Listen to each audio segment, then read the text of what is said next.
Ooh, hey, hey. Hope today finds you doing well. I'm on my way home from work.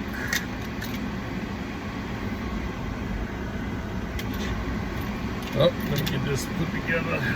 Yeah, on my way home from work. Not feeling a little bit under the weather right now, but I think I'm gonna be fine. You know. But just wanted to share something with you folks. Something that I noticed, I saw on YouTube today. And the video more or less was talking about why African Americans or Africans don't like to marry African Americans. And they gave their reasons and everything and whatever. And just to let you all know, I'm married to an African woman.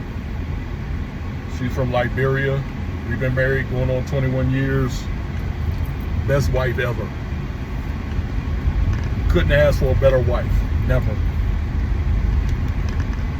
But anyway,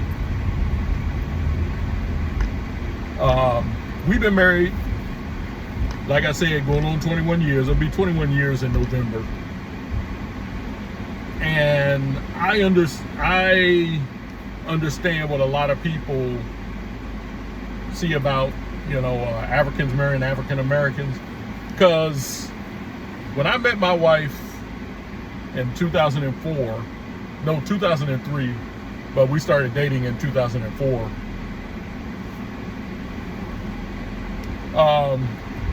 And we got engaged. Well, we started dating in January of 2004. We got engaged March of 2004. And when we did, her father didn't too much take a liking to me. He wanted me to get a health test and blood work and check my heart, my blood pressure and everything, because he has this thing. I guess some Africans have this thing that black Americans are unhealthy and everything, and I want to be sure you're healthy enough to marry my daughter. And they also think that we black Americans have girlfriends on the side. I didn't have no girlfriend on the side. I had just gotten off of a bad relationship, very bad relationship. And I was like, you know what? If it takes all this to get married and whatever, I can stay a bachelor. Because I was a bachelor before I met this first young lady. And, she came in and messed up everything, And don't get me wrong, I was a little naive and whatever. But she came in and she just messed up everything. And I was like, look, I was doing good. And I can stay a bachelor for the rest of my life. Because at that time, I hadn't had a relationship with anyone in more than 30 years. And I was like, okay, I'm not going to be looking for anyone else. I'm done. Boom, boom, boom. But some friends of mine, they set me up with this gal. Said she was from Liberia. When I heard she was from Africa, I was like, nope. Because not all Africans that I met were like this, but too many of them were. They had such high standards. You had to be a college graduate and all this and everything. And I was like, nah, I'm not going through that. And people had told me about this girl before I even met the first one. And I was like, nope, she's from Africa. No. So after this bad relationship, some friends of mine said, well, Vincent, we know you, we know her. We think y'all make a good couple. And so they kind of insisted. They said, we're going to have a party. We're going to invite her. We're going to invite you. We're going to, put you two together, yada, yada, yada, all that and everything. And I was like, okay. all right, I'll give it one last chance. One last chance. And so went to this party. You know, the girl was kind of quiet. She was shy. But the thing I noticed about her was how she carried herself like a lady. She carried herself like a lady. She wasn't all boisterous or anything like that. And, you know, when the party ended, I hadn't really gotten to know her or anything like that, and she had to go home, and I was like, oh, okay, well, that's it. That's it. I guess I won't be seeing her anymore. You know, when they say God plays a trick on you, I think God played a trick on me. And sometime later, one of my friends said, well, Vincent, I got her number. I can, you can call her. I was like, well, I don't know her that well, you know, because I didn't really know the lady. I didn't know what she was, if she would accept me calling her or anything like that. But long story short, about December of 2003, you know, I got up the guts to ask her out, and she said yes. And by the time we started going out, you know, the next week, it was already we had already had New Year's, and we started dating. Had a good time, and the thing that I noticed about her, she was cute, but she carried herself like a lady. That's all I cared. She wasn't all boisterous and, you know, and let me tell you something, and doing that little cobra neck that a lot of ladies like to do and everything, and wagging that finger and whatever. She didn't dress herself in a way like, you know, I want to make certain private parts of my body public, if you know what I mean. She dressed nice. She carried herself with dignity. And I was like, okay, you know, because me, I was at the point where I don't think that type of woman exists anymore. I really didn't. And if it did, they wouldn't be interested in me. So, you know, we went out, dated. You know, every time I asked her out, she'd be like, hey, yeah, let's go.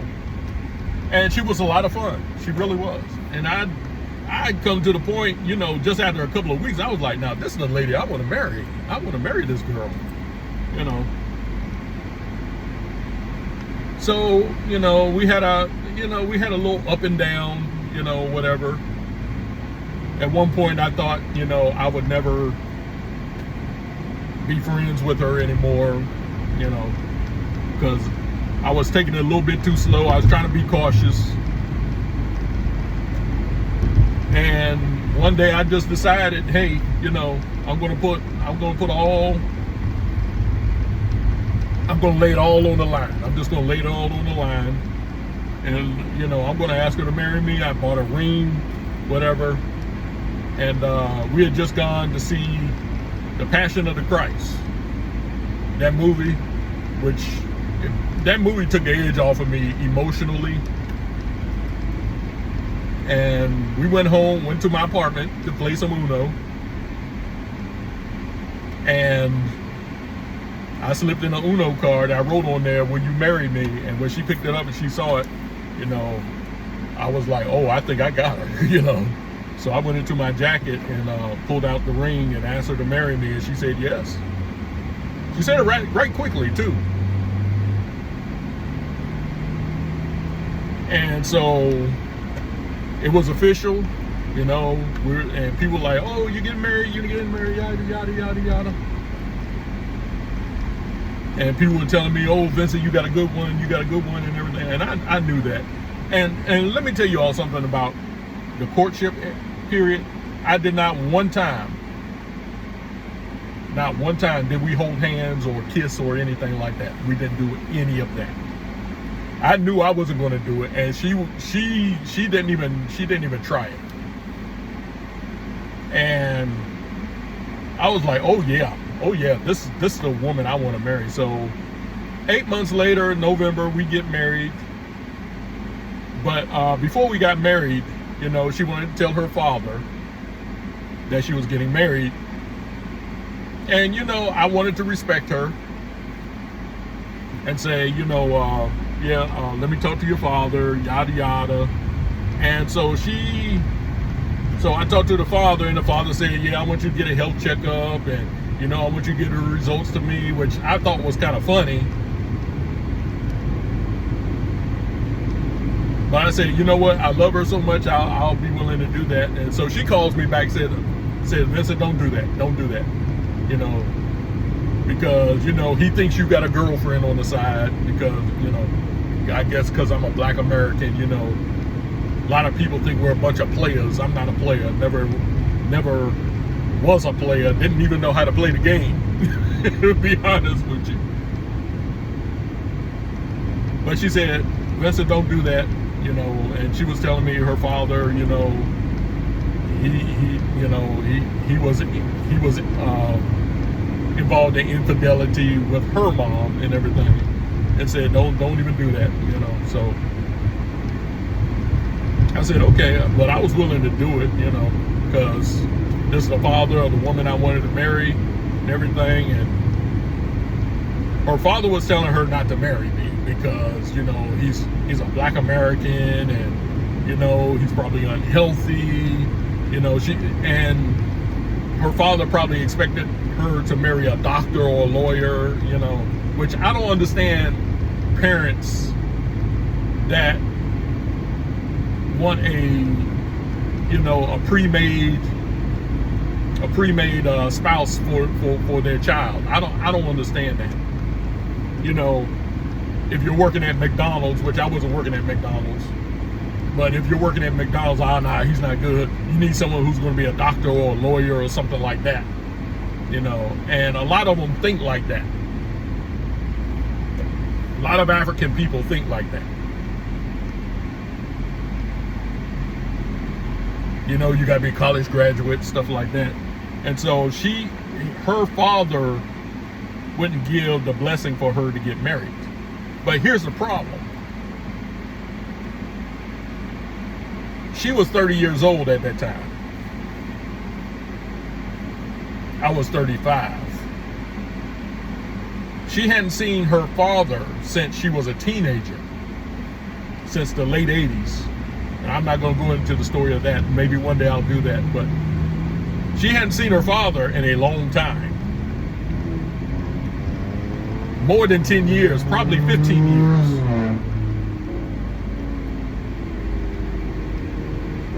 And so he was coming in trying to tell her, nah, you know, you got to understand we do things different in Africa, you know.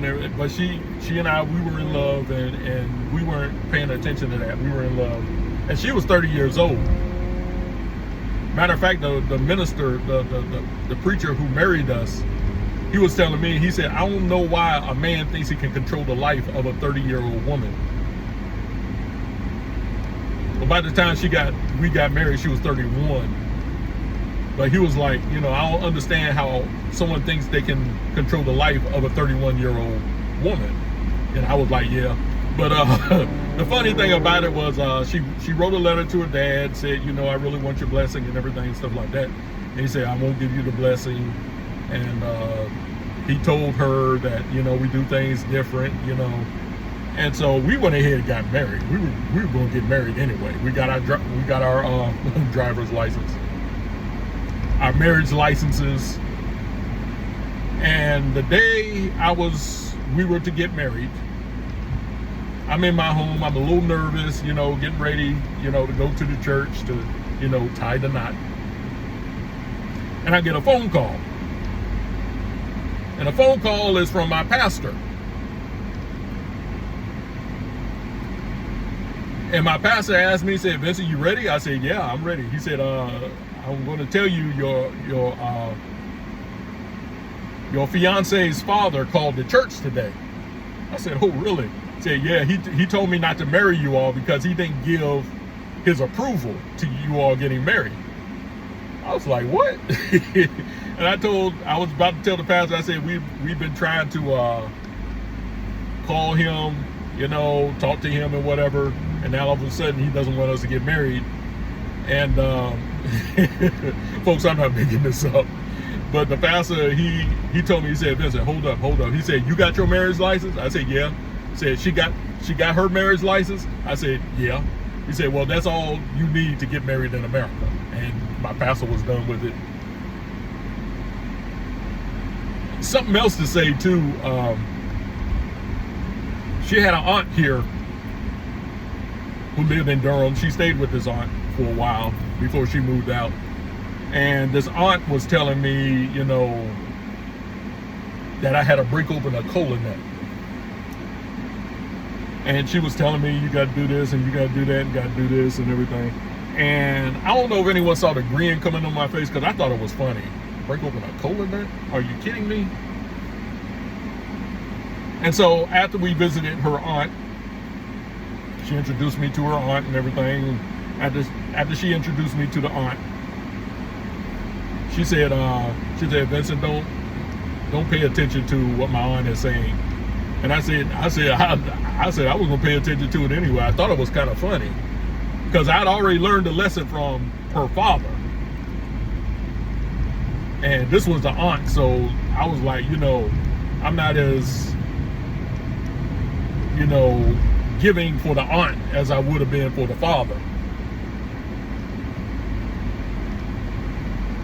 And I really do believe that her family didn't approve of her marrying me because I wasn't some high figure, high dollar making person, you know, and everything. I was willing to work. I was willing to take care of her. You know, I was very much in love with her. That's all I cared about, you know. And I never understood why people think you shouldn't get married unless you're super rich and you got a really good job and you're making six figures. I never understood that to save my life. And I still don't. What's to keep two people who are in love with each other from getting married? But we got married, and we never heard from her father again. Tried to call him, you know, and everything. We never heard from him again. The last we heard, he was in Detroit, Michigan. Said he was in a homeless place in Detroit or something like that and everything. We tried to call him, you know, but to no avail. We haven't heard anything from her father since that day we got married. And when I hear people talk about Africans marrying black Americans, I understand what they mean because I went through that. And I said, I understand completely what it is to, you know, be married to an African woman. Now, me and my wife, like I said, best wife ever. And I don't say that just to be, she's the best wife ever. Now, a lot of you men out there, you've been married to your wives for a good while. You might have something to say to me about that. But I'm telling you, I couldn't have asked for. Sometimes I wonder what I did to deserve this woman. She is a great wife. If someone were to ask me to rate my wife from 1 to 10, I'd give her a 50. Great wife. A lot of things that she does that I didn't even expect. And we've had our ups and downs, don't get me wrong. We've had our disagreements.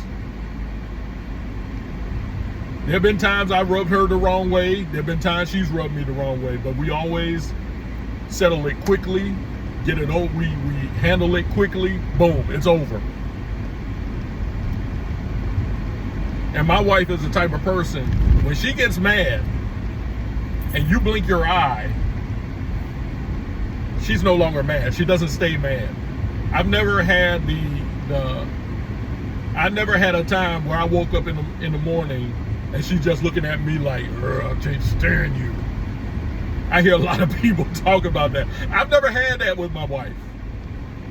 I've never had that, you know, time of the month. I've never had her look at me like she wish I would just die or something like that. I've never had that from her. And we get along, and we've had our ups and downs financially, things like that.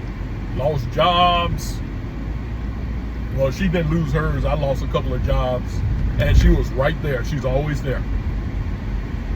I have some mental issues going on, and she always, just like today, she'll text me and say, "Honey, you had any episodes or anything?" Sometimes it'd be yes, sometimes it'd be no, but she's always there encouraging me, always. And one thing I notice about her is you do not disrespect her husband.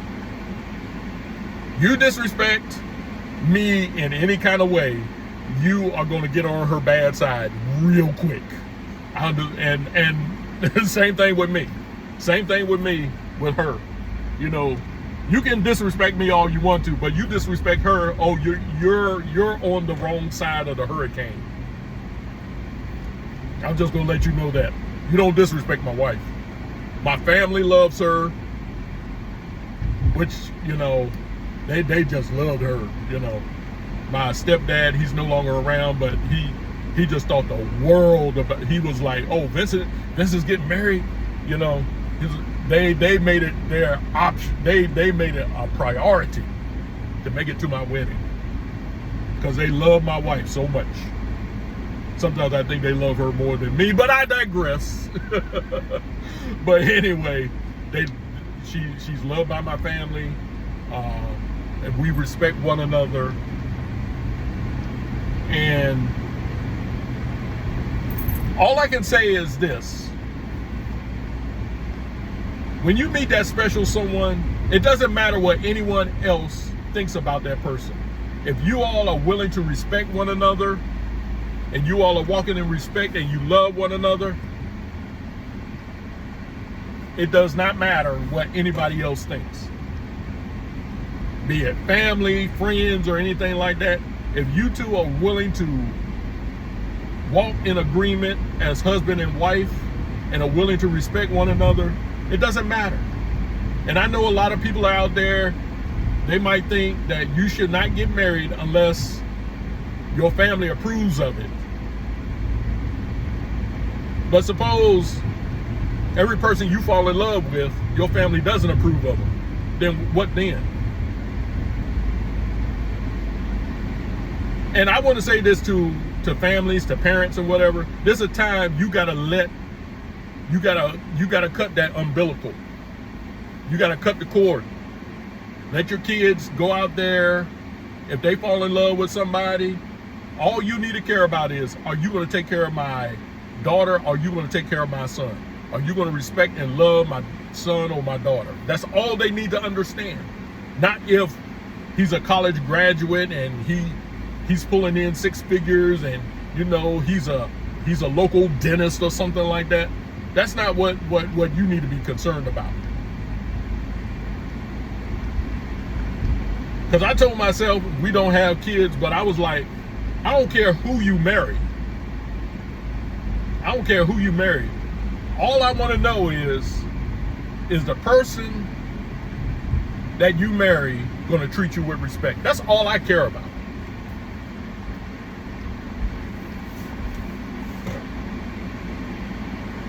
That is all I care about.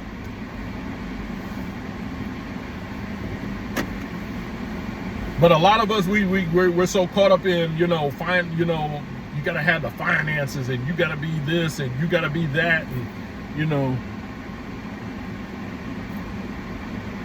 But that's my experience with the African family. That's my experience. And